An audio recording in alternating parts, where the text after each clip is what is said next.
TV forever on fire. ಮಾಜಿ ಸಚಿವ ಬಿಸಿ ಪಾಟೀಲ್ ಅಳಿಗ ಆತ್ಮಹತ್ಯೆಯನ್ನ ಮಾಡಿಕೊಳ್ಳಲಾಗಿದೆ. ರಸ್ತೆ ಬದಿ ಕಾರು ನಿಲ್ಲಿಸಿ ಪ್ರತಾಪ ಆತ್ಮಹತ್ಯೆಯನ್ನ ಮಾಡಿಕೊಂಡಿರುವಂತದ್ದು. ದಾವಣಗೆರೆ ಜಿಲ್ಲೆಯ ಹೊನ್ನಾಳಿಗ ಅರಕೆರೆ ಬಳಿ ಸೂಸೈಡ್ ಅನ್ನ ಮಾಡಿಕೊಳ್ಳಲಾಗಿದೆ.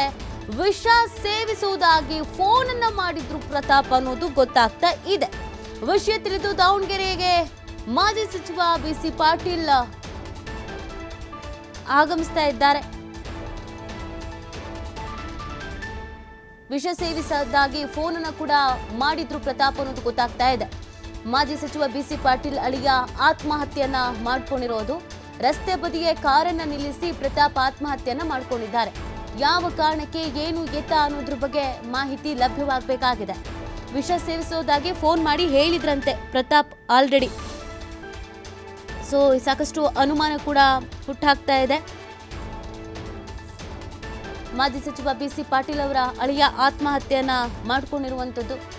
ಯಾವ ಕಾರಣಕ್ಕೆ ಸೂಸೈಡ್ ಅನ್ನ ಮಾಡ್ಕೊಂಡಿದ್ದಾರೆ, ಏನ್ ಸಮಸ್ಯೆ ಇತ್ತು, ಇದೆಲ್ಲದ್ರ ಬಗ್ಗೆ ಮಾಹಿತಿ ಲಭ್ಯವಾಗಬೇಕಾಗಿದೆ. ಕರೆ ಮಾಡಿ ಹೇಳಿದ್ರಂತೆ ಹೀಗೆ ವಿಷವನ್ನ ಸೇವಿಸ್ತಾ ಇದ್ದೀನಿ ಅಂತ. ಯಾರಿಗೆ ಕರೆ ಮಾಡಿದ್ರು, ಅವರ ಕುಟುಂಬಸ್ಥರಿಗೆ ಗೊತ್ತಿತ್ತಾ, ಏನಾದರೂ ಸಮಸ್ಯೆಯಲ್ಲಿ ಸಿಕ್ಕಿಕೊಂಡಿದ್ರಾ, ಏನು ಎತ್ತ, ಇದೆಲ್ಲದ್ರ ಬಗ್ಗೆ ಮಾಹಿತಿ ಲಭ್ಯವಾಗಬೇಕಾಗಿದೆ. ರಸ್ತೆ ಬದಿ ಕಾರನ್ನ ನಿಲ್ಲಿಸಿ ಸೂಸೈಡ್ ಅನ್ನ ಮಾಡ್ಕೊಂಡಿದ್ದಾರೆ. ದಾವಣಗೆರೆ ಜಿಲ್ಲೆಯ ಹೊನ್ನಾಳಿಗ ಅರಕೆರೆ ಬಳಿ ಸೂಸೈಡ್ ಅನ್ನ ಮಾಡಿಕೊಳ್ಳಲಾಗಿದೆ.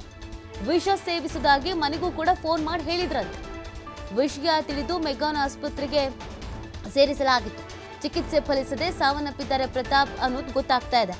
ಪ್ರತಾಪ್ ಆತ್ಮಹತ್ಯೆಗೆ ನಿಖರವಾದಂತ ಕಾರಣ ಏನು ಅಂತ ಇಲ್ಲಿವರೆಗೂ ತಿಳಿದು ಬಂದಿಲ್ಲ. ಹೊನ್ನಾಳಿ ಪೊಲೀಸ್ ಠಾಣಾ ವ್ಯಾಪ್ತಿಯಲ್ಲಿ ಈ ಒಂದು ಪ್ರಕರಣ ನಡೆದಿರೋದ್ರಿಂದ ಆಲ್ರೆಡಿ ಪ್ರಕರಣ ಕೂಡ ದಾಖಲಾಗಿದೆ. ಯಾವ ಕಾರಣಕ್ಕೆ ಏನು ಎತ್ತ ಯಾವುದ್ರ ಬಗ್ಗೆಯೂ ಕೂಡ ಮಾಹಿತಿ ಲಭ್ಯವಾಗಿಲ್ಲ. ಆದರೆ ಫೋನ್ ಮಾಡಿ ಹೀಗೆ ಮಾಡ್ಕೊಳ್ತಾ ಇದ್ದೀನಿ ಅಂತ ಹೇಳಿದ್ರಂತೆ. ಇನ್ನು ವಿಷ ಸೇವಿಸಿದಂತೆ ಇವರನ್ನ ಶಿವಮೊಗ್ಗದ ಮೆಗ್ಗಾನ್ ಆಸ್ಪತ್ರೆಗೂ ಕೂಡ ದಾಖಲು ಮಾಡಲಾಗಿತ್ತು. ಆದರೆ ಚಿಕಿತ್ಸೆ ಫಲಕಾರಿಯಾಗದೆ ಕೊನೆಯುಸಿರೆಳೆದಿದ್ದಾರೆ. ಮಾಜಿ ಸಚಿವ ಬಿಸಿ ಪಾಟೀಲ್ ಅವರ ಅಳಿಯ ಇವರು. ಈ ಬಗ್ಗೆ ಮತ್ತಷ್ಟು ಮಾಹಿತಿಯನ್ನು ನೀಡ್ತಾರೆ ನಮ್ಮ ಪ್ರತಿನಿಧಿ ಯಲ್ಲಪ್ಪ. ಪ್ರತಾಪ್ ಸೂಸೈಡ್ ಮಾಡ್ಕೊಂಡಿದ್ದಾರೆ ಅನ್ನೋದು ಗೊತ್ತಾಗ್ತಾ ಇದೆ. ಏನ್ ಕಾರಣ, ಏನು ಗೆತ್ತ, ಇದ್ರ ಬಗ್ಗೆ ಏನಾದ್ರು ಮಾಹಿತಿ ಲಭ್ಯವಾಗ್ತಾ ಇದೆಯಾ? ನೀತಿ ಏನು ಹಿರೇಕೆರೂರು ಕ್ಷೇತ್ರದ ಏನು ಮಾಜಿ ಸಚಿವ ಬಿಸಿ ಪಾಟೀಲ್ ಅವರ ಹಿರಿಯ ಪುತ್ರಿಯ ಪತಿ ಇಲ್ಲಿ ಅಂತಂದ್ರೆ ಪ್ರತಾಪ್ ಇಲ್ಲಿ ಏನು ದಾವಣಗೆರೆಯ ಜಿಲ್ಲೆಯ ಒಂದು ಹೊನ್ನಾಳಿ ಅರಣ್ಯ ಪ್ರದೇಶದಲ್ಲಿ ರಸ್ತೆ ಪಕ್ಕದಲ್ಲೇ ಒಂದು ಕಾರ್ ನಿಲ್ಲಿಸ್ತಾನೆ. ಆ ಕಾರ್ ನಿಲ್ಲಿಸಿ ವಿಷ ಸೇವಿಸಿ ಆತ್ಮಹತ್ಯೆಗೆ ಇಲ್ಲಿ ಅಂತ ಯತ್ನಿಸ್ತಾನೆ. ಆತ್ಮಹತ್ಯೆಗೆ ನಂತರ ವಿಷಯ ತಿಳಿದು ಸ್ಥಳೀಯ ಆಸ್ಪತ್ರೆಯಲ್ಲಿ ಅಂದ್ರೆ ಚಿಕಿತ್ಸೆಗೆ ಇಲ್ಲಿ ಅಂತಂದ್ರೆ ಮುಂದಾಗ್ತಾರೆ. ಆದ್ರೆ ಹೆಚ್ಚಿನ ಚಿಕಿತ್ಸೆಗಾಗಿ ಮತ್ತೆ ಅವನನ್ನ ಶಿವಮೊಗ್ಗದ ಮೆಗ್ಗಾನ್ ಆಸ್ಪತ್ರೆಗೆ ದಾಖಲು ಮಾಡ್ತಾರೆ. ಆದ್ರೆ ಚಿಕಿತ್ಸೆ ಫಲಕಾರಿಯಾಗದೆ ಪ್ರತಾಪ್ ಕುಮಾರ್ ಇಲ್ಲಿ ಅಂತಾರೆ ಸಾವನ್ನಪ್ಪಿದ್ದಾನೆ. ಆದ್ರೆ ಇಲ್ಲಿ ಅಂತಾರೆ ಆ ಪ್ರತಾಪ್ ಕುಮಾರ್ ಆತ್ಮಹತ್ಯೆಗೆ ನಿಖರ ಮಾಹಿತಿ ಇಲ್ಲಿ ಅಂತಾರೆ ಗೊತ್ತಾಗಬೇಕಾಗಿದೆ. ಈ ಸಂಪರ್ಕ ಈಗಾಗಲೇ ಅಂದ್ರೆ ಹೊನ್ನಾಳಿ ಪೊಲೀಸ್ ಠಾಣೆಯಲ್ಲಿ ಪ್ರಕರಣ ದಾಖಲಾಗಿದೆ. ಪ್ರಕರಣ ದಾಖಲಿಸಿಕೊಂಡಂತಹ ಹೊನ್ನಾಳಿ ಪೊಲೀಸರು ಎಲ್ಲವನ್ನೂ ಇಲ್ಲಿ ಅಂತಾರೆ ತನಿಖೆ ಮಾಡ್ಕೊಳ್ತಾರೆ. ಯಾಕಂದ್ರೆ ಇಲ್ಲಿ ಈತ ಏನಿದ್ದಾನೆ ಪ್ರತಾಪ್ ಕುಮಾರ್ ಈ ಒಂದು ಬಿಸಿ ಪಾಟೀಲ್ ಅವರ ಹಿರಿಯ ಪುತ್ರಿಯ ಗಂಡ ಆಗಿರೋದ್ರಿಂದ ಈ ಹಿಂದುಗಡೆ ಸಹಿತ ಸಾಕಷ್ಟು ಬಾರಿ ಅಂದ್ರೆ ಈತ ಹಿರೇಕೆರೂರು ಕ್ಷೇತ್ರದಲ್ಲೇ ಸಾಕಷ್ಟು ಇಲ್ಲಿ ಅಂದ್ರೆ ಇದ್ದ. ಆದ್ರೆ ಈಗ ಅವ್ರು ಎಲ್ಲಿದ್ರು ಏನ್ ಮಾಡ್ತಾರೆ ಅಂದ್ರು ಸಹಿತ ಇಲ್ಲಿ ಅಂದ್ರೆ ಪೊಲೀಸರಿಗೆ ಮಾಹಿತಿ ಈಗಾಗಲೇ ಅಂದ್ರೆ ಗೊತ್ತಾಗ್ತದೆ. ಮತ್ತು ಕುಟುಂಬಸ್ಥರು ಈಗಾಗಲೇ ಅಂದ್ರೆ ಹೊನ್ನಾಳಿ ಪೊಲೀಸ್ ಠಾಣೆಗೆ ಭೇಟಿ ಕೊಟ್ಟಿದ್ದಾರೆ. ಮತ್ತು ಆತನ ಕರೆದುಕೊಂಡು ಏನು ಮೆಗ್ಗಾನ್ ಆಸ್ಪತ್ರೆಯಲ್ಲಿ ಈಗಾಗಲೇ ಪ್ರತಾಪ್ ಕುಮಾರ್ ಕೊನೆಯುಸಿರೆಳೆದಿದ್ದಾನೆ. ಆತನನ್ನು ಸಹ ಇಲ್ಲಿ ಅಂತಂದ್ರೆ ಈ ಸಾವಿಗೆ ನಿಖರ ಕಾರಣ ಏನು ಮತ್ತು ಆತ ಇಲ್ಲಿ ಅಂದ್ರೆ ಬೇರೆ ಬೇರೆ ರೀತಿಯಾಗಿ ವ್ಯವಹಾರದಲ್ಲಿ ತೊಡಗಿಕೊಂಡಿದ್ದ, ಏನು ಸಾಲಕ್ಕಾಗಿ ಇಲ್ಲಿ ಅಂದ್ರೆ ಆತ್ಮಹತ್ಯೆ ಮಾಡಿಕೊಂಡಿದ್ದ ಮತ್ತು ಸಾಲ ಅಲ್ಲದೆ ಬೇರೆ ವಿಚಾರಕ್ಕಾಗಿ ಏನಾದ್ರು ಆತ್ಮಹತ್ಯೆ ಮಾಡಿಕೊಂಡಿದ್ದ ಅನ್ನೋದ್ರ ಬಗ್ಗೆ ಇಲ್ಲಿ ಅಂದ್ರೆ 360 ಆಂಗಲ್ ಅಲ್ಲಿ ಹೊನ್ನಾಳಿ ಪೊಲೀಸರು ತನಿಖೆ ಮಾಡ್ತಿದ್ದಾರೆ. ನೀತಿ ಇನ್ನು ಇದಕ್ಕೆ ಸಂಬಂಧಪಟ್ಟಂತೆ ಅವರ ಕುಟುಂಬಸ್ಥರು ಯಾರಾದ್ರೂ ಪ್ರತಿಕ್ರಿಯೆ ಕೊಟ್ಟಿದ್ದಾರೆ ಅಲ್ಲಪ್ಪ? ನೀತಿ ಸದ್ಯಕ್ಕೆ ಈಗಾಗಲೇ ಅಂದರೆ ಕುಟುಂಬಸ್ಥರ ಆಕ್ರಂದನ ಮುಗಿಲು ಮುಟ್ಟಿದೆ. ಯಾಕಂದ್ರೆ ಈ ವಿಷಯ ತಿಳಿದಂತಹ ಬಿಸಿ ಪಾಟೀಲ್ ಅವರು ಮೊದಲಿಗೆ ಇಲ್ಲಿ ಅಂದ್ರೆ ದಾವಣಗೆರೆ ಹೋಗ್ತಾರೆ. ಆ ದಾವಣಗೆರೆ ನಂತರ ಈಗಾಗಲೇ ಅಂತಾರೆ ಮೆಗ್ಗಾನ್ ಆಸ್ಪತ್ರೆಗೆ ಅಂದ್ರೆ ಶಿವಮೊಗ್ಗದ ಮೆಗ್ಗಾನ್ ಆಸ್ಪತ್ರೆಗೆ ಹೋಗಿದ್ದಾರೆ. ಆದ್ರೆ ಈಗಾಗಲೇ ಅಂದ್ರೆ ಕುಟುಂಬಸ್ಥರು ಯಾರು ಈ ಸಂಬಂಧಪಟ್ಟಂಗೆ ಪ್ರತಿಕ್ರಿಯೆ ನೀಡಿಲ್ಲ. ಯಾಕೆ ಪ್ರತಿಕ್ರಿಯೆ ನೀಡಿಲ್ಲ ಅಂತಂದ್ರೆ ಈಗಾಗಲೇ ಆತ ಮಗನನ್ನ ಕಳೆದುಕೊಂಡು ಕುಟುಂಬಸ್ಥರು ಸಂಕಷ್ಟದಲ್ಲಿದ್ರೆ ಇಲ್ಲಿ ಮಾಜಿ ಸಚಿವ ತಮ್ಮ ಅಳಿಯನ್ನೇ ಕಳೆದುಕೊಂಡು ದುಃಖದಲ್ಲಿ ತೊಡಗಿದ್ದಾರೆ. ಈ ಸಂಬಂಧಪಟ್ಟಂಗೆ ಈಗಾಗಲೇ ಅಂದ್ರೆ ಆ ಕುಟುಂಬಸ್ಥರ ಈಗಾಗಲೇ ಯಾರು ಇಲ್ಲಿವರೆಗೂ ಪ್ರತಿಕ್ರಿಯೆ ಇಲ್ಲ. ಯಾಕಂದ್ರೆ ಎಲ್ಲರೂ ಸಹ ಈಗಾಗಲೇ ಅಂತಂದ್ರೆ ಆ ಏನು ಇವರೆಲ್ಲರೂ ದುಃಖದಲ್ಲಿ ಮುಳುಗಿದ್ರಿಂದ ಯಾರೊಬ್ಬರು ಇಲ್ಲಿವರೆಗೆ ಪ್ರತಿಕ್ರಿಯೆ ನೀಡಿಲ್ಲ. ಆದ್ರೆ ಏನೇ ಆಗ್ಲಿ ಇವತ್ತು ಮಾಜಿ ಸಚಿವ, ಸಾಕಷ್ಟು ಪ್ರಭಾವಿ ಇರುವಂತಹ ಮಾಜಿ ಸಚಿವ BC ಪಾಟೀಲ್ ತಮ್ಮ ಅಳಿಯನನ್ನ ಕಳೆದುಕೊಂಡು, ಅದರಲ್ಲಿ ಹಿರಿಯ ಪುತ್ರಿಯ ಗಂಡನನ್ನ ಕಳೆದುಕೊಂಡು ಕಣ್ಣೀರಲ್ಲಿ ಕೈ ತೊಡಿದ್ದಾರೆ ನೀತಿ. ಓಕೆ, ಎಲ್ಲಪ್ಪ ಇನ್ನು ಇವರ ಮದುವೆ ಆಗಿ ಎಷ್ಟು ವರ್ಷ ಆಗಿತ್ತು? ಅಂದ್ರೆ ಏನಾದ್ರೂ ಸಮಸ್ಯೆಗಳಿಗಿತ್ತ? ಈಗೇನು ಅದ್ಯಾವ್ದ್ರ ಬಗ್ಗೆ ಏನಾದ್ರೂ ಮಾಹಿತಿ ಇದೆಯಾ?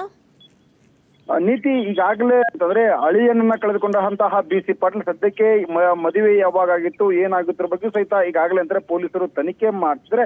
ಒಟ್ಟಾರೆ ಅಂತಂದ್ರೆ ಹಿರಿಯ ಪುತ್ರಿ ಒಂದ್ ಕಡೆ ಅಂದ್ರೆ ಬೆಂಗಳೂರಿಗೆ ಮದುವೆ ಮಾಡಿಕೊಟ್ಟಿದ್ರು, ಅಂದ್ರೆ ಕಿರಿಯ ಪುತ್ರಿನ ಬೆಂಗಳೂರಿಗೆ ಮದುವೆ ಮಾಡಿಕೊಟ್ಟಿದ್ರೆ, ಇನ್ನೊಂದು ಕಡೆ ಅಂದ್ರೆ ಹಿರಿಯ ಪುತ್ರಿಯನ್ನ ಈಗಾಗಲೇ ಅಂದ್ರೆ ಸಂಬಂಧಿಕರಲ್ಲೇ ಮದುವೆ ಮಾಡಿಕೊಟ್ಟಿದ್ರು ಅನ್ನೋದು ಈಗಾಗಲೇ ಅಂತಂದ್ರೆ ಈಗ ಮಾಹಿತಿ ಗೊತ್ತಾಗ್ಲಾಗ್ತದೆ. ಆದ್ರೆ ಈ ಸಂಬಂಧಪಟ್ಟಂಗೆ ಯಾಕಂದ್ರೆ ಈತ ಏನು ಸುಸೈಡ್ ಮಾಡ್ಕೊಳ್ಳಲು ಅಂದ್ರೆ ಆ ವಿಷ ಸೇವಿಸಿ ಆತ್ಮಹತ್ಯೆ ಮಾಡಿಕೊಳ್ಳಲು ನಿಖರ ಮಾಹಿತಿ ಗೊತ್ತಾಗ್ತಾ ಈ ಪ್ರತಾಪ್ ಕುಮಾರ್ ಏಕೆ ಆತ್ಮಹತ್ಯೆ ಮಾಡ್ಕೊಂಡ್ರು, ಯಾಕಂದ್ರೆ ಇಲ್ಲಿ ಹಣದ ಅವಶ್ಯಕತೆ ಇದ್ರೆ ತಮ್ಮ ಮಾವ ಏನಿದ್ರು ಅಂದ್ರೆ ಹೆಂಡತಿ ಅಪ್ಪ ಏನಿದ್ರು ಅವರೆಲ್ಲ ರೀತಿಯಿಂದ ಮಾಡಿದ್ರು ಅನ್ನೋದು ಗೊತ್ತಾಗ್ತಾ ಇದೆ.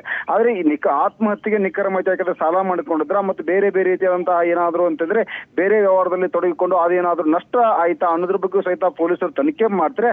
ಆದ್ರೆ ಮದುವೆಗೆ ಆಗಿ ಎಷ್ಟು ವರ್ಷ ಆಯ್ತು, ಏನಾಯ್ತು ಅನ್ನೋದ್ರ ಬಗ್ಗೆ ಸಹಿತ ಇಲ್ಲಂದ್ರೆ ಕುಟುಂಬಸ್ಥರು ಅಧಿಕೃತವಾಗಿ ಮಾಹಿತಿ ನೀಡಬೇಕಾಗಿದೆ ನೀತಿ. ಎಲ್ಲಪ್ಪ ಇನ್ನು ಇವರು ಏನ್ ಕೆಲಸ ಮಾಡ್ಕೊಂಡಿದ್ರು ಅನ್ನೋದ್ರ ಬಗ್ಗೆ ಏನಾದ್ರು ಮಾಹಿತಿ ಇದೆಯಾ ಹೇಗೆ ಅಂತ ಎಲ್ಲಪ್ಪ?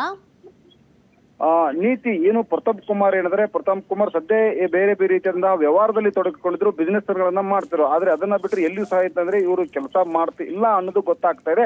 ಆದ್ರೆ ಎಲ್ಲಾ ಮಾಹಿತಿಗಳನ್ನ ಈಗಾಗಲೇ ಅಂತಂದ್ರೆ ಒಂದ್ ಕಡೆ ಅಂದ್ರೆ ಯಾಕಂದ್ರೆ ಇವರು ಹಾವೇರಿ ಜಿಲ್ಲೆಯ ಹಿರೇಕೆರೂರು ಕ್ಷೇತ್ರದ ಶಾಸಕ ಆಗಿರೋದ್ರಿಂದ ಅವರು ಇಲ್ಲಿ ಯಾಕೆ ಹೊನ್ನಾಳಿಗೆ ಯಾಕೆ ಹೋದ್ರು, ಹೊನ್ನಾಳಿಯಲ್ಲಿ ಅಲ್ಲಿ ಯಾಕೆ ಆತ್ಮಹತ್ಯೆ ಮಾಡ್ಕೊಂಡ್ರು, ಮತ್ತೆ ಇವರನ್ನ ಅಂದ್ರೆ 3 ಜಿಲ್ಲೆಗೆ ಸಂಬಂಧ ಇದೆ. ಹೊನ್ನಾಳಿ ಇಲ್ಲಿ ಅಂದ್ರೆ ದಾವಣಗೆರೆ, ಹಾವೇರಿ ಮತ್ತು ಶಿವಮೊಗ್ಗ, ಈ 3 ಜಿಲ್ಲೆಗಳು ಸಹಿತ ಈ ಸಂಬಂಧಪಟ್ಟಂಗೆ. ಯಾಕಂದ್ರೆ ಆತ ಹಿರೇಕೆರೂರು ಕ್ಷೇತ್ರದ ಮಾಜಿ ಸಚಿವರ ಪುತ್ರಿಯ ಗಂಡ ಆಗಿದ್ರಿಂದ ಇಲ್ಲಿ ಹೊನ್ನಾಳಿಗೆ ಅಲ್ಲಿ ಯಾಕೆ ಹೋದ್ರು, ಅಲ್ಲಿ ಆತ್ಮಹತ್ಯೆ ಯಾಕೆ ಮಾಡ್ಕೊಂಡಿದ್ರು, ಮತ್ತು ಈಗಾಗಲೇ ಅಂದ್ರೆ ಆತನ ಶವ ಇರೋದು ಶಿವಮೊಗ್ಗದ ಒಂದು ಮೆಗ್ಗಾನ್ ಆಸ್ಪತ್ರೆಯಲ್ಲಿ.